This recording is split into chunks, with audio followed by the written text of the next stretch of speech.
Hello, everybody, and welcome back to the Codex Station's Comic Character of the Week. As always, with me, I've got Dan the Man Kelly and J-Dub himself. How you guys doing tonight? Doing good. Doing great. Awesome. Ready to get in this character. Yes, tonight we are going over all things Hawkman, from beginning to end, and beginning to end, and beginning to end. So for all the info and all the deets on this, Dan, why don't you give us all the good stuff on Hawkman, but just one time. Ladies and gentlemen, if you do not get that joke, you will by the end of the episode. So his first appearance was all the way back in January 1940 in Flash Comics #1. He was created by Gardner Fox and Dennis Neville. That book was also the first appearance of the original Flash, Shiera Saunders, who ended up becoming Hawkgirl, Hathset, his nemesis, Johnny Thunder, and his Thunderbolt. So there were a lot of first appearances in that book. Hawkman is probably the most convoluted character in mainstream comics. Clear as mud.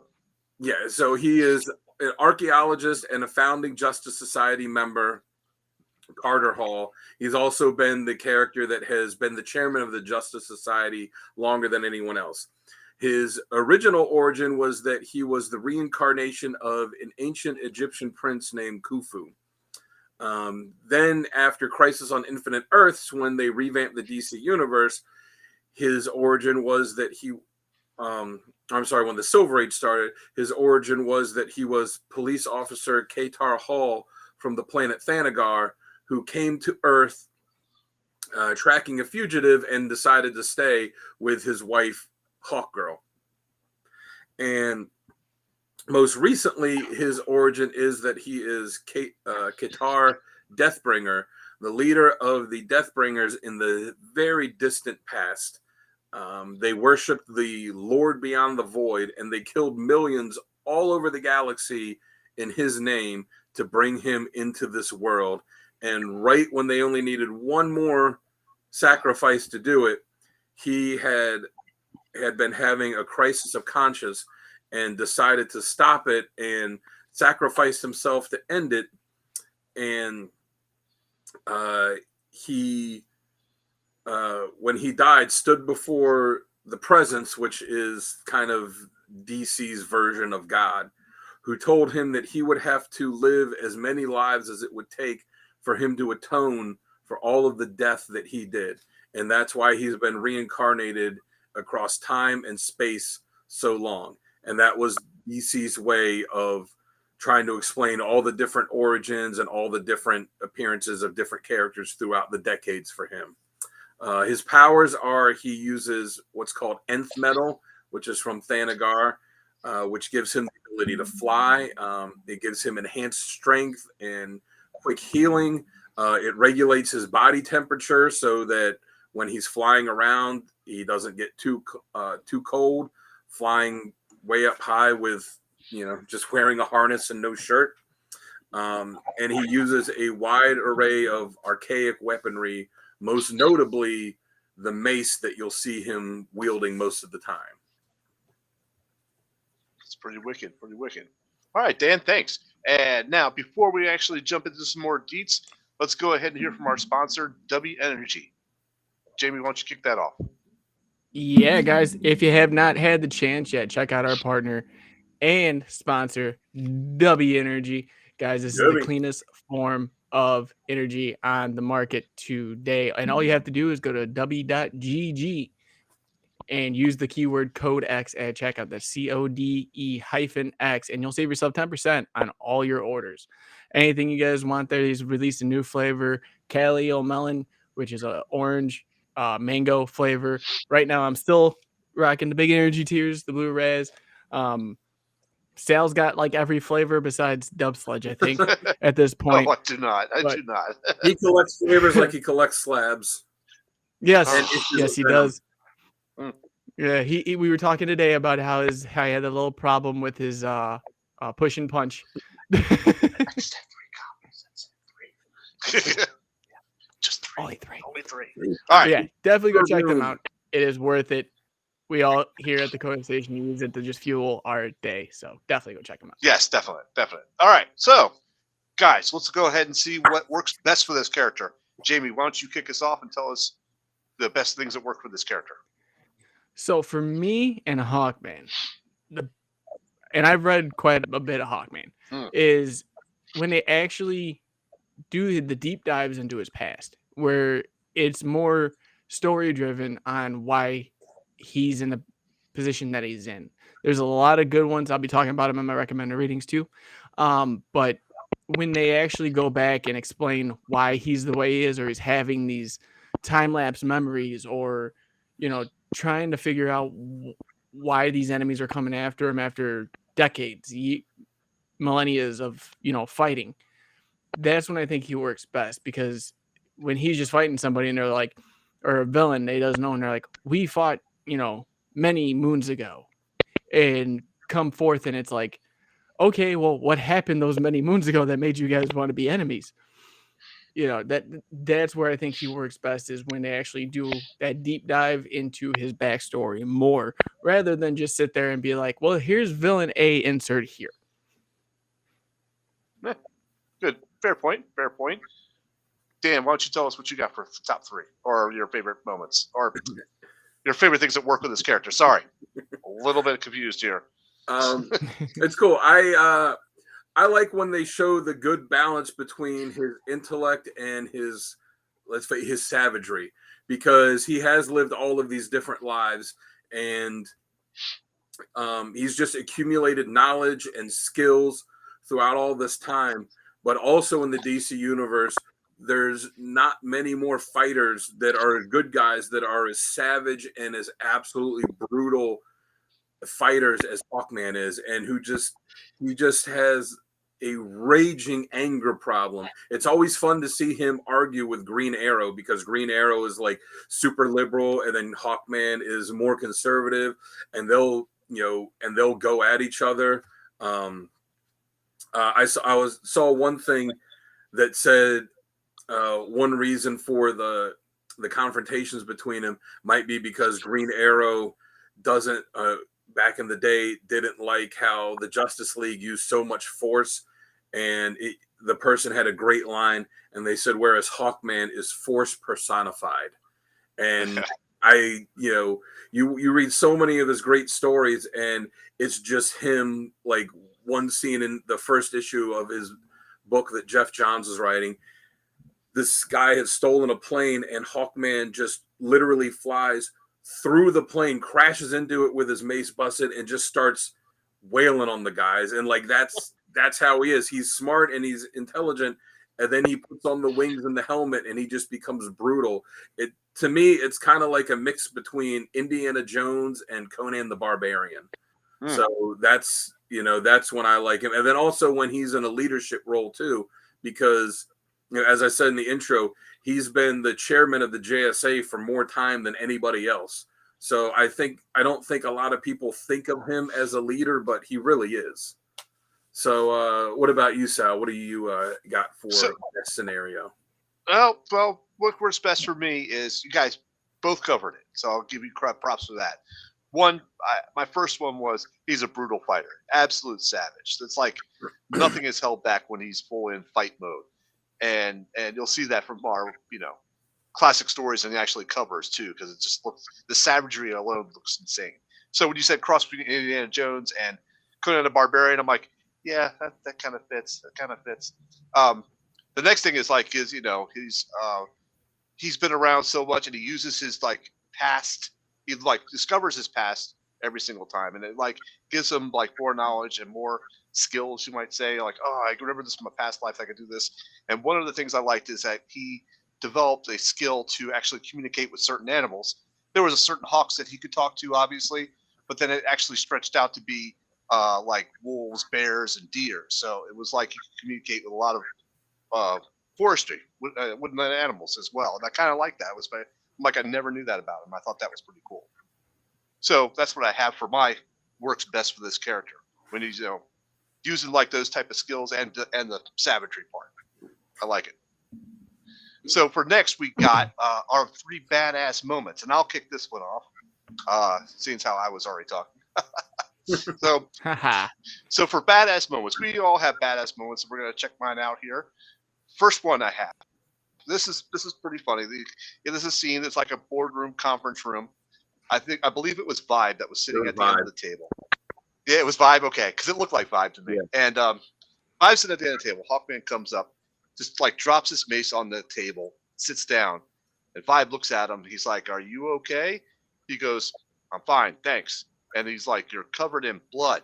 He goes, "It's not mine," and doesn't say anything else. Mhm. It just sits there, and all of a sudden, you just kind of see Vibe go, "Okay, I'm gonna go now." It just kind of slowly goes off panel. Yeah, it slowly goes off panel. I thought that was pretty wicked, pretty wicked. So the next one I have is actually a quote. He is in some battle, and he says this quote to this bad guy. He's like, "I smell the odor of corruption coming from the sarcophagus. I hear the silence of the grave.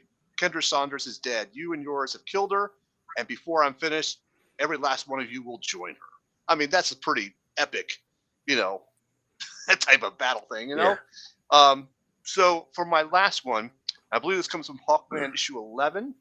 He gets actually shot point blank, but doesn't stop. He looks at the guy and says, "That's twice you've made me bleed," and then slams him into the wall. That goes with the brutality force of everything. So that was pretty wicked. That was pretty wicked. So I believe it was Jamie that wanted to go next on this one. Yeah, I'll take this one. All right. So I have from Injustice Hawkman's fight with Superman using his kryptonite infused mace. Mm. And Nice. it's one of those battles that you never thought you needed in life, but needed in essence, because the savagery of, just like we were talking about Hawkman, but to have a kryptonite mace to knock the bricks off Superman, it was just one of those battles that was just, it was the full book, front to back. It was great to see. One of the baddest moments I do have is him returning to the JSA after his long sabbatical of time off. It felt like it was a necessary push for it. Like Dan alluded to earlier, he might not be the leader in eyes, but he is the leader. So it was great to see him return. And last, I have the friendly battle of all battles, him always trying to fight Adam Strange for some reason, either getting taken over mentally or because they have a disagreement. Right. I've seen that. That's Adam's classic. like, "Why are you hitting me with your mace? Stop it." Like, it's not funny. Yeah, it is. That's pretty cool. Okay, Dan, what do you got for badass moments? So I've got from Justice Society of America 18. It's when they were doing the storyline where they had God come in and was starting to build towards what would be, how Kingdom Come would start. And they go into this small town, and there's these soldiers there, and they start fighting the soldiers who are trying to kill all these people in this town. And one of them hits Hawkman in the arm with his machete, and it just sticks in his arm.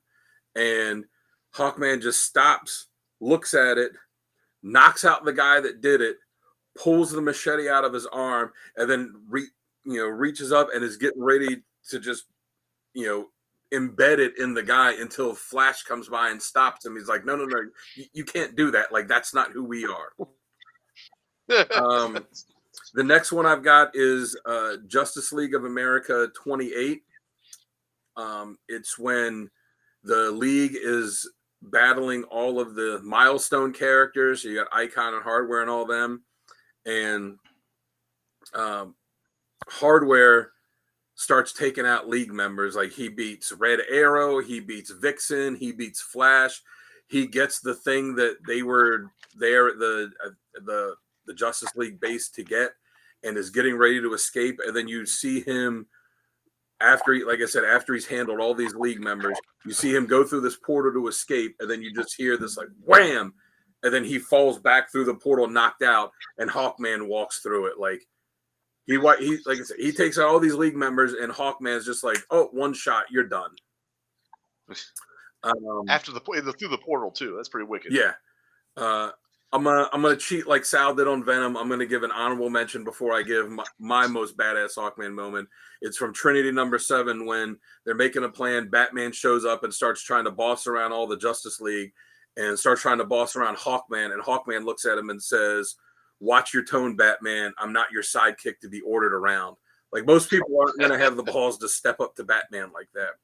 But my number one moment for him comes from Superman Batman issue 4, the Public Enemy storyline. Lex Luthor has fabricated the story about Superman attracting this meteor that's going to come and destroy the Earth, and he sends all these villains and all these heroes one after another after Superman and Batman, and they all fail until Mr. Terrific and the Justice Society goes, "All right, we're going to take care of this ourselves," and sends Hawkman and Captain Marvel after him. And when they're battling him, it's Hawkman versus Batman, Captain Marvel versus Batman. And then Superman has the idea, all right, we're going to switch up. So he grabs Hawkman and he starts flying him up into the stratosphere. And he is telling him, before you pass out, I just want you to know it didn't have to be this way. And Hawkman looks at him and tells him, how could you be so arrogant? He says, do you think that you invented castling? And then just then he has his glove. It's called the Claw of Horus, which is made of nth metal. And it channels the Earth's magnetic core. And he punches Superman with it and tells him, essentially, I just hit you with the planet. Knocks out Superman with one punch. So that is my most badass moment for him. That is a cool moment.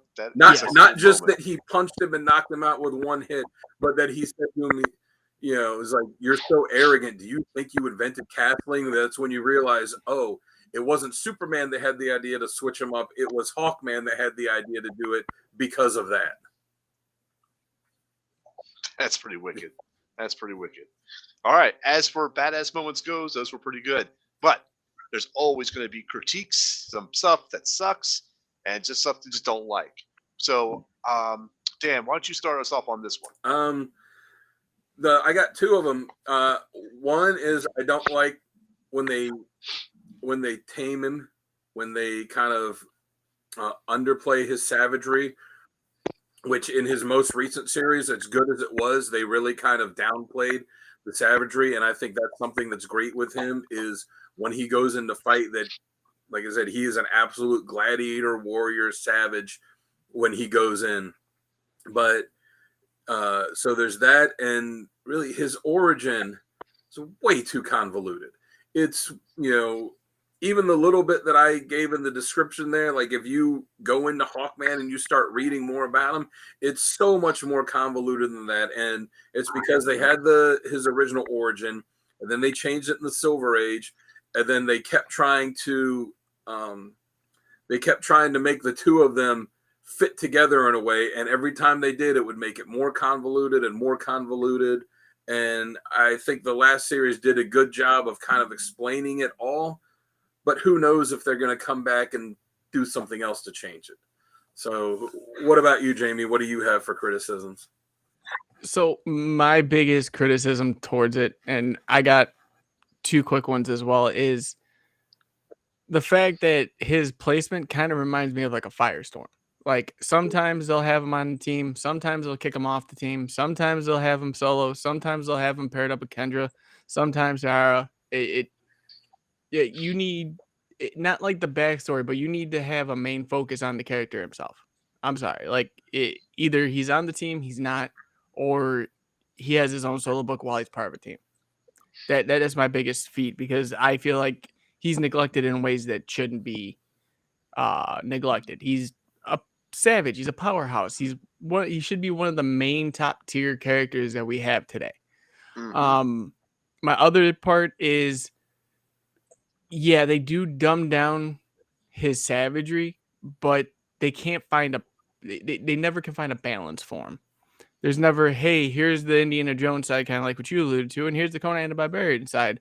There's only one series that did that. I'll talk about that here when we get to recommended readings. But they can't play the Jekyll and Hyde card. and they should be able to. Yeah. It should be just that. It should be, here's Jekyll, here's Hyde. These are the moments that they need to separate from. But they kind of try to form it into one uniform person, and it just doesn't work. Okay. What about you, Sal? Okay, yeah, I'm gonna kind of echo what you guys said with a little bit of twist on this one.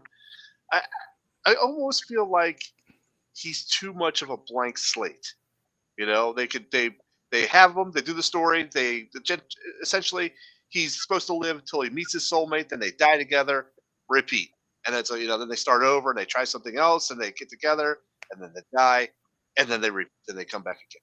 I think that was like, okay, you basically have a character here that has a completely blank slate every time he comes back to try something or do a storyline that will, like stand out and grab somebody, type of thing. And I feel like, while they do that in a couple of stories, I don't know if they've hit that nail on the head as much, and I just feel like they've overplayed the reincarnation storyline scheme too much. And I understand it, and I think it's a fabulous storyline, but I think they overplay it too much because then he's got to travel. He travels back. He finds clues. He goes, "Oh my gosh, I was this time," and stuff like that. And I think some of the reincarnation timelines kind of cross. If I read some of these stories right, like he'll be up to a present day and age, he'll die, and then he'll come back, and it's be like, okay, now I'm this guy 5 years ago. It's like, wait a minute. How did you? What? So Yeah. it's just, it gets too confusing for me, and I kind of lose interest trying to figure that out. So that's what doesn't work for me.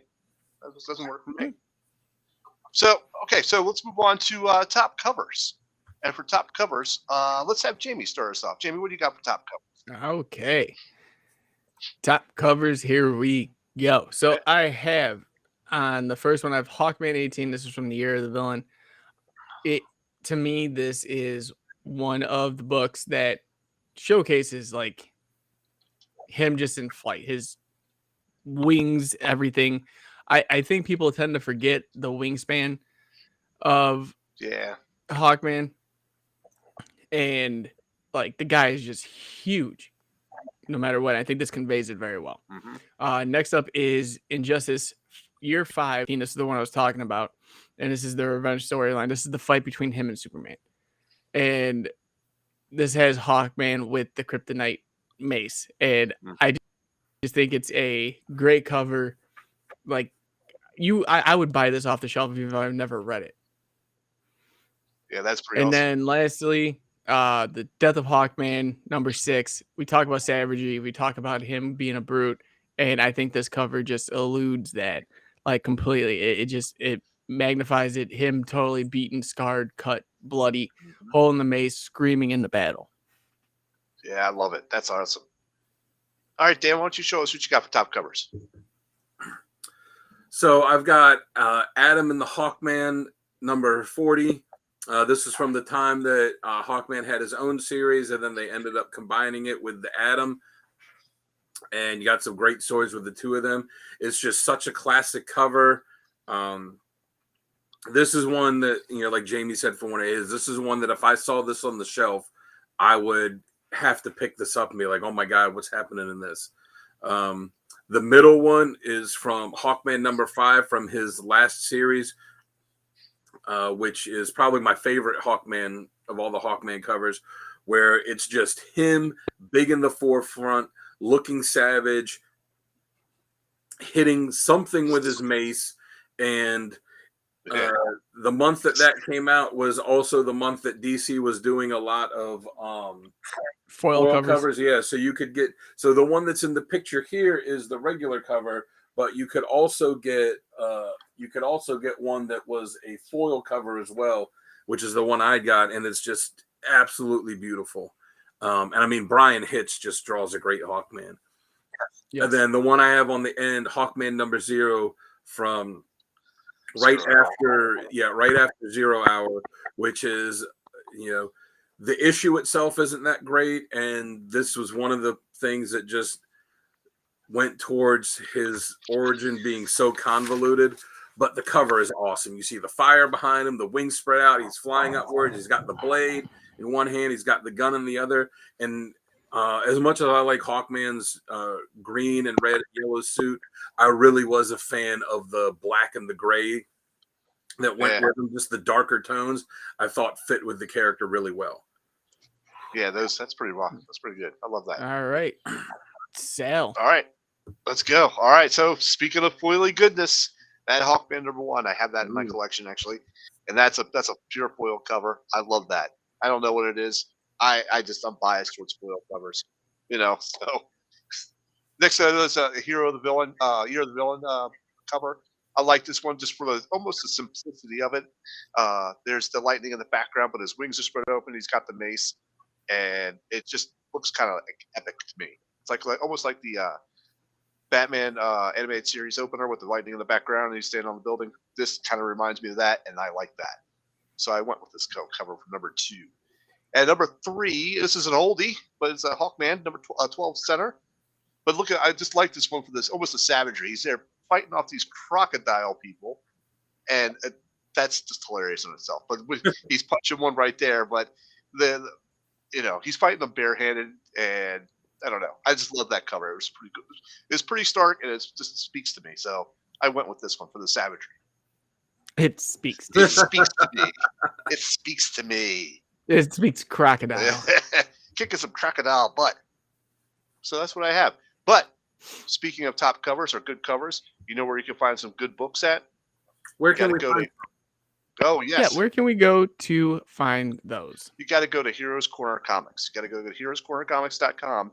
Check out their website. You could actually pick up store exclusives. You can pick up back issues. You can pick up new releases and even set up a pull list with them. And anything you order online, if you use the word codex at the checkout, you'll save 20%. Plus, they have a codex bundle, which is 3 Heroes Corner Comics exclusive books for $30. And yes, the coupon code will work with that one too. Check them out. They're also on Facebook under Heroes Corner Comics Insiders. They're a great group of people. They're great to communicate with. They package very well. They ship pretty fast. I use them for my main pools. My main pool list, as Dan knows, and I actually do some videos. I have some videos on my channel showing the unboxing of these. So definitely check them out. Yeah, definitely do that. And I believe as of this video right now, there's only 3 days left to get the mystery box. Oh, is that right? 3 days? Yeah, because I think it was just all of the month of April. Oh, you're right. I forgot about that. They got a new mystery box out. Well, it's now closing in 3 days. It's $125, and there is a guaranteed 9.8 CGC slab in every bundle. So yes, definitely. So definitely go show some love because they will reciprocate that to you. Okay, very good. No matter what. All right, so moving on here, we're going to go with the essential readings next, and I think I will start this one. All right. Oh, there we go. By the way, Jamie, these are awesome tiles there. I love them. This is great. Thank you. So my first one up, I got Hawkman Volume 1, The Awakening. I like this one because I feel like it kind of showed how he picks up pieces of his past lives to try to figure out himself. So I think that really shows that, or it really comes out in this story. And he also goes back to Thanagar, I believe, in this one, if I remember right. If I remember reading that right. But definitely check this one out because I feel like it really devolves into how he pieces together clues of his past. So the next one I got is Hawkman 2018 Volume 3, Darkness. I like this one especially because he was a soldier in the Cosmic Army, and when he got reincarnated, he actually came back as a member of the other side. So it kind of like gave him a different perspective on the battle and just the fight alone, and it did make him a sympathetic warrior. Did it change his mind about the enemy? It was just one of those dynamic things where it was just two forces tugging at each other because he saw both sides of the equation. And of course, he always gets better weapons to destroy his enemies, in these situations. So that's always a bonus. My last one I've got is the Savage Hawkman, Volume 1, Darkness Rising. So this one has to deal more with the nth metal that's been bonded to his body. and it really goes into detail explaining that. So I'm not going to give it any spoilers, but this is something you might want to check out if you're really interested in how he uses the nth metal to his power set. So Jamie, why don't you show us for your readings? Of course. So first off, I have the Shadow War of Hawkman. This story is the quintessential hero versus villain, and with the Shadow being the main villain in this, and it's a mystery. It's got that backstory like I was talking about earlier, where you actually kind of get a little bit more of a deep dive into what time era they're talking about leading in now. Second up, I got The Death of Hawkman. Now, the reason I picked this is because there's always images that are stuck in your head when you read comics. Like there's those iconic moments, there's those badass moments. But in The Death of Hawkman, there's a scene where Adam Strange walks in to go see Hawkman, and Hawkman is literally just naked, holding a bottle of whiskey. And there's a girl in his bed, and Adam's like, "Am I interrupting?" And he goes, "Nope." And he looks at the girl. He's like, "You got to get out." And he's like, "You want a drink?" And he goes, "Can you put on some pants first?" And he's like, "Nope. Either you want the drink or you can leave." I think he also makes a comment about he didn't know something could be so hairy. Yeah. He's like, I didn't know someone's backside could be so hairy. But with this whole storyline, it's just, to me, the savagery of Hawkman is pushed to the limit. Like how big he is, how much brutality he has, and how much he can take. Lastly, I have the Ran Thanagar War, or Holy War. This is like what we were talking about earlier with him being part of like the Deathbringer and coming back to being the hero, also going up against Adam Strange and his family. If you want a good mini series that's about war at a cosmic kind of scale, this would be the one I'd pick for you. Awesome readings. All right, Dan, why don't you show us what you got? All right, so I'm going to start off with the Hawk World miniseries. This is one they did after Crisis on Infinite Earths, when they were trying to reboot him again. And it shows him on Thanagar and does a deep dive. It's a 3-issue miniseries, but each issue is about 50 pages. So the whole thing takes place on Thanagar, and it starts off with him when he is on his first assignment, his first mission as an officer, and it just really goes into showing his background, how was kind of a privileged aristocrat almost, and his father was well regarded, but he himself was wanted to become a cop and was very much a student of Thanagarian history. And it's a very political series. It's still got action and stuff like that, but there are a lot of politics in it, and it's just the artwork in it is just absolutely beautiful. And it's a really interesting series to see how he goes from becoming the character at the start when he first becomes a cop, and all the steps he goes through and everything he has to deal with on his way to becoming the superhero Hawkman. And then after the miniseries ended, it led into the ongoing Hawk World ongoing series, which showed when him and Hawkgirl came to Earth. The next one I have is Return of Hawkman, which is from JSA 22 to 25. This is after he'd been dead a while, and Jeff Johns brought him back in JSA. It's a really great story to see him come back finally, have a great story around him, and see him become part of the team again and interact with the other characters and see how he fit right back in, but still adapt to some of the changes. And I'll also say this led into his ongoing series, volume 4, which I would put as an addendum on here to also pick up. Jeff Johns wrote it for issues 1 through, I believe, 25. So I would say to pick up all of those, because that was running concurrent to JSA that he was in at the time, and it is my personal favorite Hawkman series is that ongoing. And then also issue 27 was another writer artist team that did it. That was I think it was Brubaker and Phillips that did a pretty cool old noir tale for them.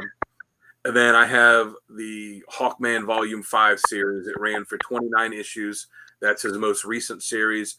That's the one that has showed his current origin, the Deathbringer stuff, where they tried to tie up all of the different convoluted storylines and origins for him into one cohesive thing. So if you want to know what the status quo of the character is now, that would be the series to read. I didn't like how they kind of downplayed his brutality as a fighter in it, but overall it was a great series. You got to see cool stuff like him teaming up with the Atom, them reuniting with the Justice Society. You got to see, all these different things from his past. You got to see a little bit of their distant future. So if you, like I said, if you want to know his current status quo, that's the series to get. Okay. Awesome recommendations. All right, so now we go on to our next segment now, which is best writer and artist. And this is the best writer and artist that we think of as the classic example of this character. When you picture this character, that's your artist and author. So Dan, you want to kick us off on this one? So for writer, I'm going to go with Jeff Johns, and artist, I'm going to go with Rags Morales. They were the creative team on the one I just mentioned, Hawkman Volume 4, 1 through the first 25 issues, 1 through 25. Like I said, that is I've read a lot of Hawkman stuff, and that is my favorite of his solo series. And yeah, I think Jeff Johns writes him better than anyone else. I think he got the good balance, like Jamie said before, almost kind of the Jekyll and Hyde of the the intelligence that he's gained through all these different lifetimes. But then when he becomes gets in a fight, he is just an absolute brutal savage. And I think Jeff Johns wrote that best, did that balancing act best. And the artwork that Rags Morales did in it is it's beautiful art. And he also drew Identity Crisis, where Hawkman is, a major character in that series as well. And, that's what I think of. If they came to me and said, we want to do another Hawkman series, who do you want to see on it? That would be who I would pick. Nice. Good choices. Jamie, what do you got? So for writer, I have Robert Venditti. I think he did what Dan just said, but I think he did the best job overall with the character, holding on to that Indiana Jones and that Conan the Barbarian style that we all know and love so much. As for my artist, I took Aaron Lopresti from Death of Hawkman, because I think that if you want to see what a quintessential Hawkman should look like, that's the guy you want to see. Okay, very good. I am actually a mix of both of you. I went also with Venditti for writer, but I went with Morales for artist. So, but I really think Jeff Johns did capture a lot of it, and it was very close. But so it was probably a tie between Jeff Johns and Venditti, but it was up there. It was up there. It was hard. It was last minute decision. Brian was pretty up there for me too, for his art, because he drew a pretty great Hawkman too. Nice. Well, good choices all around. Dan, don't you have a trivia question for us? I do. I have two little ones there. I'm sure Jamie will probably get them though. So I'll go with the first one is, so we all saw the Black Adam movie and saw Aldous Hodge. There's a Black Adam movie? And saw Aldous Hodge play Hawkman in it. How many live action iterations have there been of Hawkman? I'm talking like TV show and movies, not like, there's a commercial here or a parody here, like, actual. We're not counting animated, right? No, live action. Live action iterations of Hawkman. How many have there been? Okay. Say I'll go first. I'm gonna say 3. All right, 3 is your answer, Jamie. Okay, so Smallville. He was in there. Obviously, Black Adam. The Flash. Oh, crap. TV series. I would like to change my answer. And and then they changed them again technically. So this might be a trick question. Yeah. They changed actors on Legends of Tomorrow. Tomorrow. No, it was the same So actor. 4. No, it was. There's a different actor. There's an actor swap after Flash. Oh, I didn't know that. Well, but it's still the same iteration of the character because it was all the same. Okay, so then I would say 3, but I'm probably thinking it's gonna be 4. But I'm It's gonna go 4 because you are also forgetting the classic Legend of the Superheroes, where it had some random bodybuilder as Hawkman, and it had Adam West and Burt Ward as Superman. It was like Rose. I told you it's gonna be 4. I always second guess it. I'm like, it's gonna be 4, and But I thought we weren't counting the TV show. Well, we're counting the other TV show, so it's live. It's live. It was a two-parter. A two-parter thing. Each one was an hour long, and it's. Yep. I have a bootleg of it somewhere. It's absolutely terrible and totally worth watching because it's so terrible. Wasn't it on Channel 7 or something like that? I think Frank Gorshin played the Riddler in it too. I think they brought him. It was from 1979. I remember it. I was And the costumes are so terrible. They're cheesy. The other trivia one I have is there was a writer for DC that wanted to use Hawkman in a series, but the editors would not allow him to because they thought his continuity was too confusing and they just didn't want to deal with it. So he had to create a new character to take Hawkman's place. Who was the character that was created? Wow.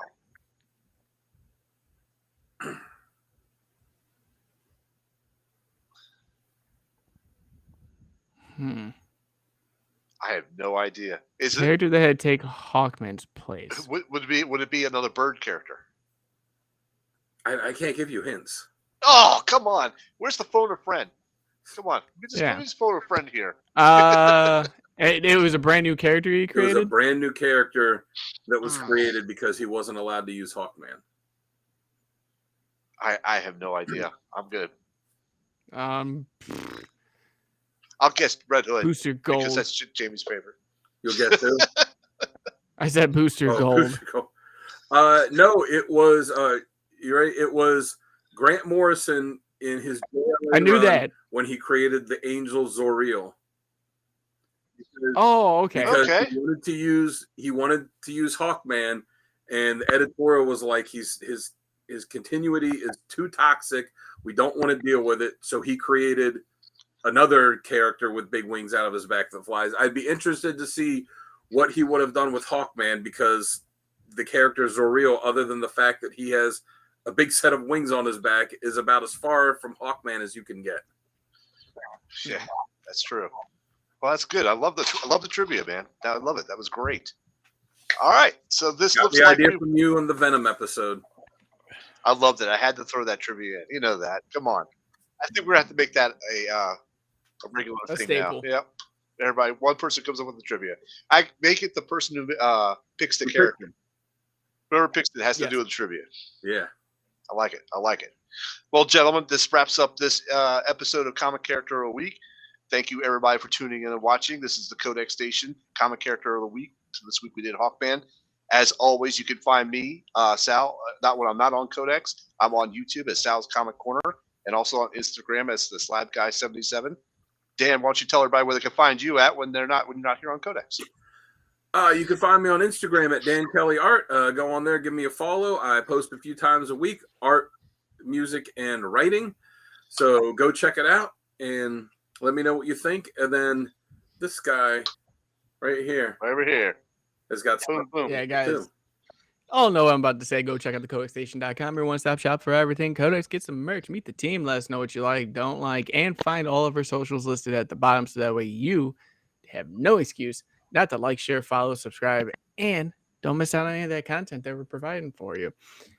And to lead us out, as always, guys, everyone's going through a battle out there. Everyone's going through their own thing. Even if they're smiling, there's something going on.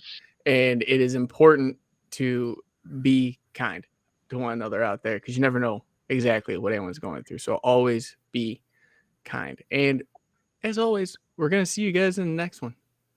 Take care, everybody.